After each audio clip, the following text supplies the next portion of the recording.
Okay, so this video is going to break down the audience theory known as reception theory. This can be useful for both your GCSE and your A2 exam, and also obviously is useful for all coursework.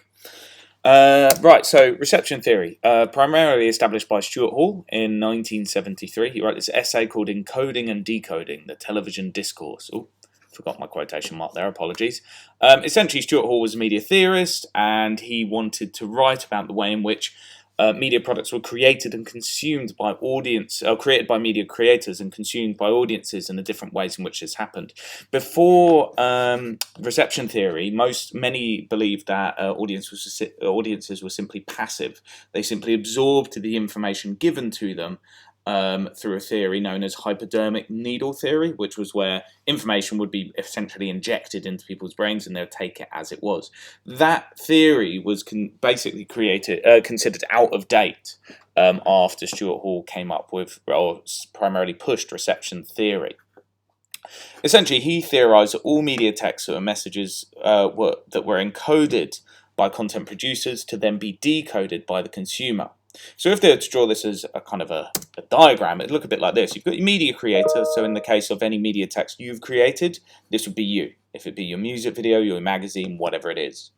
You then encoded a number of messages into your media product. And you'd have done this in ways such as the type of shots you use, the type of costume, the types of lighting, the type of typography and text you use, the type of editing you use. All these things will have created messages that are then encoded into a single media product. These are then decoded by the media consumer, who are the audience. So anyone who looks at or reads or watches your media text will have then pulled apart that media text and absorbed information from it. And this is known as decoding. The decoded interpretation of a media text is referred to as a reading. So essentially what it says is that every media consumer will have their own reading of a media product, but it will still be based on messages encoded by a media creator. Hopefully that'll make a little bit more sense as we go through this. So there's three types of reading that we can talk about: dominant, negotiated, and oppositional. And these, remember, are the ways in which our audience can decode a media product. So that's their reading. This phase, how they take away their messages from the media product, is known as reading, and that can either be dominant, negotiated, or oppositional. So what we mean by this is, for example, dominant. This is the preferred reading of the media creator.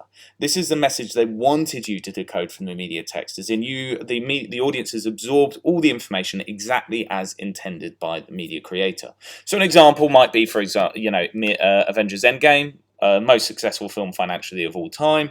So, perfect example. Avengers Endgame, I personally found it deeply entertaining, quite funny, quite exciting, and an excellent end to the first major storyline arc of the Marvel Cinematic Universe.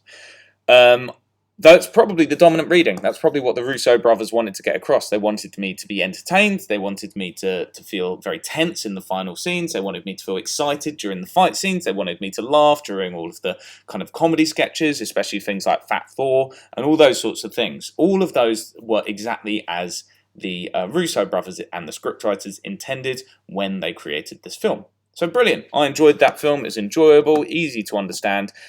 Easily consumable film with lots of comic and exciting elements as well, and lots of action. That's the dominant reading. Brilliant. Russo brothers succeeded, and they'd have been happy with my interpretation of that film. But my reading actually wasn't dominant. I didn't take away everything from this film exactly as intended. Actually, there was one particular scene I wasn't a huge fan of because I felt it was a bit forced. So what I would say is actually I took the negotiated reading. This is where a generally favourable reading of the media text is taken, with some areas of disagreement or differing reading. Essentially, the consumer largely gains the dominant reading, but not entirely. So again, I thoroughly enjoyed the film, and I did like a lot of elements from it. But for those who've seen the film, there's a scene where a number of the female heroes get together to effectively save the day. Now, don't get me wrong, I'm very much in favour of feminism and things like that. I think they're brilliant things. But I felt that scene was just too forced. It was actually almost forgive the term, but a little bit sickly. It was a little bit too just too in your face and too forced, and therefore made me feel a little bit uncomfortable and put me off and disengaged me with the final action scene in that movie. Even though I largely enjoyed the film and largely took away everything from it that the Russo brothers wanted, the feminist message that was encoded within the script by the Russo brothers, I disagreed with. I took a differing reading, and instead of finding it a feminist, powerful, pro-woman, pro-heroine moment, I actually found it quite disengaging. So I'd say my reading of this film is actually negotiated. Largely, I took the dominant reading of it being an enjoyable action film, but actually it was negotiated in some areas. Then there's the final reading, which is oppositional. So a perfect example of oppositional is actually Captain Marvel. Sorry, excuse the pixelated image there. Oppositional is where a reader rejects the dominant reading of a media text and instead rejects the text as a whole or creates their own interpretation of it, which is where we'll talk about The Room in a minute. But in terms of rejecting the ideals behind it, I would say the marketing for Captain Marvel had a very oppositional reading. It was very pro-feminist, and it had a lot of scenes that showed off Captain Marvel and Brie Larson as a very independent, very strong woman. But ultimately, there was a lot of backlash amongst particularly kind of middle-aged white males, if I'm stereotyping, but let's be honest. And they took upon what's known as review bombing. So if you went onto websites such as Rotten Tomatoes, before the film had come out, users were logging on to that website to give negative reviews to this film before it had even been released.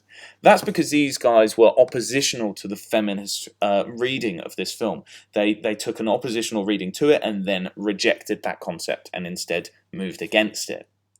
The film was still hugely successful, so I'm sure a number of people took the dominant reading, or maybe negotiated reading, and enjoyed the film for the exciting action movie it was with a lot of feminist undertones, which was great. However, there was a strong oppositional kind of reflex action against the marketing to the film in particular.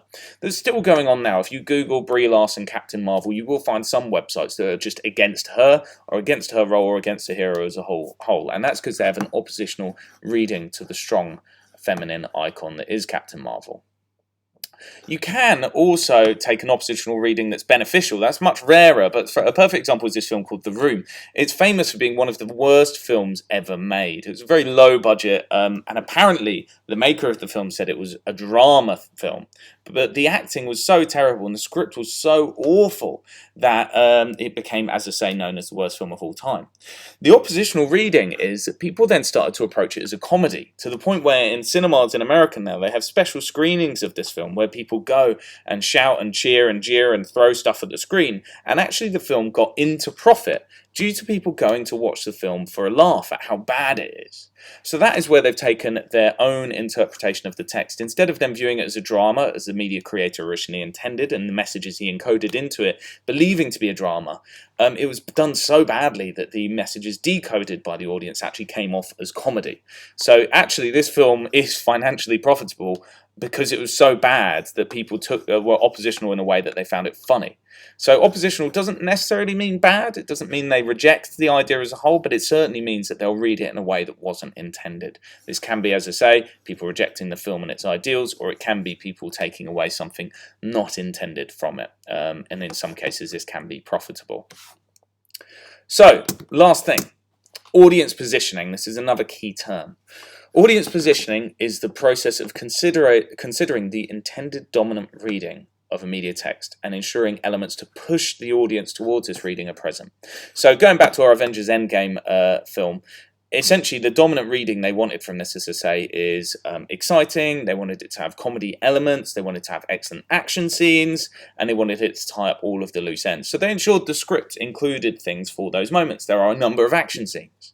There are, a number of tense moments where it looks as though the heroes are going to lose, to help increase that tension and ensure that's the case. And those would have all been very carefully considered, edited, and written in by the scriptwriters and during filming by the director and editors. There were a number of kind of one-liners scattered throughout. Even in some of the tensest moments, there were some little jokes that were there to give a little nudge to the audience to make them feel entertained and make sure they were gaining that audience positioning to push them towards the comedy element, comedy reading of that film. And essentially they ensured that there were scenes that addressed all of the key characters who were about to leave the Avengers cinematic universe or the Marvel cinematic universe. If you know all of the key characters who were leaving or were there at the start, all had their moment of almost tying up the loose ends of their storyline within that script. And that was because the Russo brothers wanted to ensure that everyone understood that this was the end of the first phase of the Marvel cinematic universe, or the first major phase of it. And that was essentially this audience positioning to ensure they got appreciated all of the action elements, all of the comedy elements, and the fact that this was the end, effectively, of an era for the Marvel Cinematic Universe. Those actions are known as audience positioning. Your job is to decide in any media text you've created how you've positioned your audience to your intended reading, or if you're analysing a media text, what things are present have pushed you towards the reading that you think the content producers intended.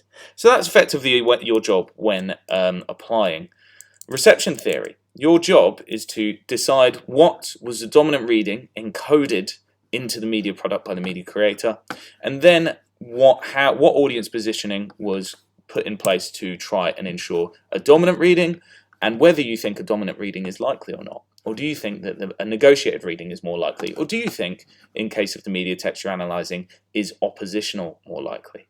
Generally, well-created media text will have good audience positioning to encode, good audience positioning encoded within the media product to allow media consumers to decode the media product to gain dominant reading. That's kind of the goal of a good media producer. Sometimes it will go wrong, and it will be oppositional, and sometimes audiences will take a negotiated reading. But ultimately, the goal of all media producers is to go for the dominant reading, because that means the audience have effectively understood, they've got your media product. And that is reception theory.